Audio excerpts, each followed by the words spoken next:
Irfan Jaya, owner Reskita Group sekaligus Dewan Pembina Pimpinan Pusat Garda Rakyat 08, menyatakan kesiapan penuh mendukung relawan 08 dalam menyukseskan seluruh program kerakyatan Presiden Prabowo melalui implementasi 8 aksi nasional. 8 aksi ini dirancang untuk menjawab kebutuhan paling mendasar rakyat Indonesia, mulai dari ketahanan pangan, perumahan, ekonomi, hingga kesejahteraan sosial. Irfan Jaya dikenal sebagai owner Reskita Group, sebuah holding yang menaungi 9 perusahaan lintas sektor, meliputi pertanian, alat berat, perumahan, teknologi pendidikan, dan bidang strategis lainnya. Bersama Garda Rakyat 08 sebagai salah satu relawan sejati pendukung Presiden Prabowo, Irfan menegaskan komitmennya untuk menyiapkan dan mengakselerasi 8 program nasional yang terintegrasi. 8 program tersebut dikemas dalam satu kerangka kebijakan bernama 8 Aksi Nasional, yang meliputi 1. Ketahanan pangan melalui pertanian unggul berbasis teknologi. 2. Sandang rakyat melalui bantuan sosial dan program CSR. 3. Perumahan bersubsidi tanpa uang muka, DP, dan tanpa SLIK OJK. 4. Nelayan bela negara berdaya, Laut Jaya. 5. Pendidikan berkualitas dan menyenangkan berbasis teknologi. 6. Tambang rakyat ramah lingkungan. 7. Pemberdayaan perempuan dan penguatan ekonomi keluarga melalui kredit tanpa bunga berbasis bantuan sosial atau CSR. 8. Perluasan lapangan kerja bagi milenial dan Gen Z melalui program pendampingan. Komitmen tersebut disampaikan Irfan Jaya di hadapan Kepala Forum Kader Bela Negara FKBN Anggara Hadian Tirtawijaya, Ketua Umum Garda Rakyat 08 Iskan, tokoh FKBN Ahmad Liwan, serta para jurnalis dari berbagai media televisi dan media online pada acara media gathering yang digelar di Hotel Alia Cikini, Jakarta Pusat, pada Selasa tanggal 23 Desember tahun 2025. Dalam pemaparannya, Irfan mengidentifikasi sejumlah program prioritas pemerintah yang paling dibutuhkan rakyat, sekaligus menguraikan kendala serta solusi praktis yang telah dan akan dijalankan. Pada sektor ketahanan pangan, Irfan menekankan pentingnya swasembada beras sebagai bahan pangan pokok rakyat Indonesia. Solusi yang ditawarkan antara lain cetak sawah baru, pendirian klinik pertanian di setiap kecamatan, serta pemanfaatan teknologi modern seperti drone pertanian dan traktor yang didukung tenaga pendamping profesional dari kalangan milenial dan Gen Z. Program ini diperkuat dengan produksi pupuk organik unggul secara swadaya serta penanaman komoditas berpotensi ekspor seperti lada dan durian musangking. Seluruh skema ini telah diuji cobakan di beberapa daerah dan dinilai berhasil, sehingga siap untuk dinasionalkan. Untuk sektor perumahan rakyat, Irfan menyoroti tingginya kebutuhan rumah bersubsidi yang kerap terhambat oleh 2 kendala utama, yaitu uang muka, DP, dan SLIK OJK. Ia menyatakan bahwa perusahaannya telah membangun ribuan unit perumahan rakyat tanpa DP. Namun, agar skema ini dapat berjalan lebih luas, Irfan menekankan perlunya regulasi khusus dari pemerintah agar rumah subsidi tidak lagi mensyaratkan SLIK OJK. Di bidang pertambangan, Irfan menilai masih minimnya pemberdayaan pertambangan rakyat yang ramah lingkungan sebagai salah satu hambatan dalam pengelolaan kekayaan sumber daya alam.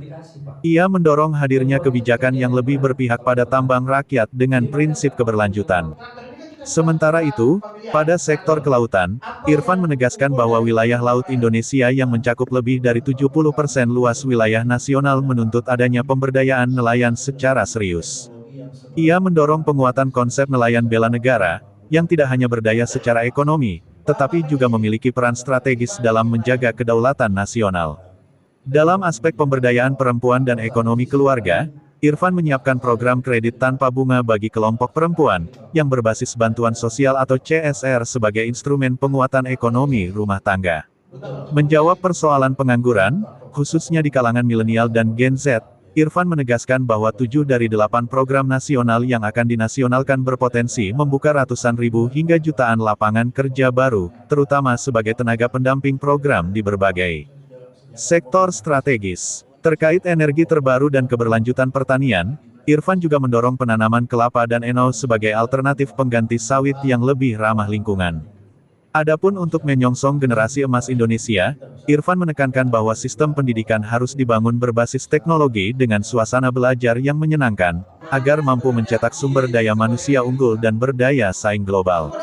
Melalui 8 aksi nasional ini, Irfan Jaya dan Garda Rakyat 08 menegaskan komitmen kuat untuk menjadi mitra strategis pemerintah dalam mewujudkan pembangunan nasional yang berkeadilan, berkelanjutan, dan benar-benar berpihak pada kebutuhan utama rakyat Indonesia. Andi Sagita, Channel TV Jurnalis melaporkan. Nelayan dan lain-lain. Jadi program ini kita sudah jalankan.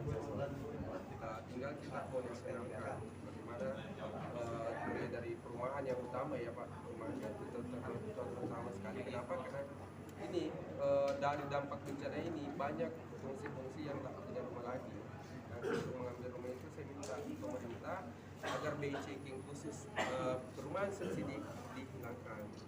Khusus rumah subsidi aja supaya memudahkan juga target Pak Presiden Prabowo ini bisa mencapai target 3 juta rumah itu. Karena untuk sekarang itu belum tercapai dalam waktu 1 tahun ini. Dan apabila itu dilakukan, saya yakin lebih dari 3 juta rumah itu nggak akan cukup.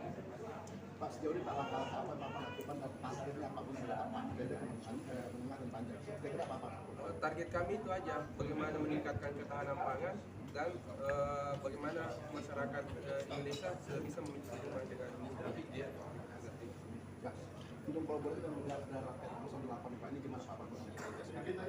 Untuk ini berkolaborasi itu bagaimana kita menciptakan sih wadah buat masyarakat luas itu aja. Mungkin Pak sesuai dengan tema yang kira-kira apa yang menjadi harapan Bapak dengan program-program yang Bapak untuk menunjang program pemerintah khususnya Pak Prabowo? Harapan saya itu aja Pak, secara pribadi ya. Harapan saya secara pribadi itu bagaimana saya bisa merealisasikan apa yang dirasakan masyarakat di bawah ini. Karena saya ini selaku masyarakat juga ya Pak, tapi merasakan bagaimana dampaknya masyarakat ini memiliki rumah tapi tidak bisa, agak berat. Sedangkan kita ini sudah diberikan program, tapi tidak bisa memenuhi. Terus kedua, ketahanan pangan ini kita harus desain secara teknologi supaya bisa meningkatkan hasil panen masyarakat. Maka akan dibuatkanlah kalau bisa itu klinik pertanian, mencari solusi semua masalah pertanian. Jangan cuma klinik rumah sakit, puskesmas kan gitu. Langsung aja. Ribuan asosiasi inovasi teknologi sebagai distributor DJI Agriculture yaitu drone pertanian, yakin bahwa penerapan teknologi dan kolaborasi seperti ini akan mempercepat terjadinya ketahanan pangan di Indonesia. Pak, untuk langkah-langkah selama ini yang dilakukan oleh DJI khususnya untuk menunjang program pemerintah mungkin Pak, di zaman Pak Prabowo ini apa kira-kira yang sudah dilakukan atau memang baru mau kolaborasi atau seperti apa Pak? Jadi kita sudah mulai merintis dengan melakukan berbagai demo dan uji coba di seluruh lahan pertanian di seluruh Indonesia, dan ini demonstrasinya tidak berbayar. Jadi kami membuka peluang untuk seluruh petani dan pemangku kebijakan jika membutuhkan demonstrasi unit drone DJI Agras bisa menghubungi kami untuk mendapatkan demo secara gratis. Pak, tentu kan ini kan teknologi Pak ya untuk pertanian. Apa kira-kira yang menjadi keunggulan kelebihan pada produk DJI Agras? Baik, teknologi kami ini sudah memiliki sistem autonomous, artinya drone-nya sudah mampu bekerja secara otomatis Pak, dikendalikan dengan jarak jauh, efektivitas tinggi, 1 hari bisa mencapai lebih dari 100 hektar, dan kemudian penggunaan baterai yang bisa diisi ulang. Ini juga mengubah stigma bahwa teknologi itu selalu harus menggunakan bahan bakar fosil gitu. Nah Pak, kaitannya dengan kolaborasi ini dengan Garda Rakyat 08 Pak Prabowo, apa kira-kira Pak yang mungkin hal-hal yang ingin Pak sampaikan tentang kolaborasi ini Pak? Oke, saya berharap sekali bahwa kolaborasi seperti ini menginisiasi banyak usaha teknologi pertanian khususnya untuk terlibat secara langsung dan menjadi bagian dari perubahan ketahanan pangan Indonesia. Terima kasih.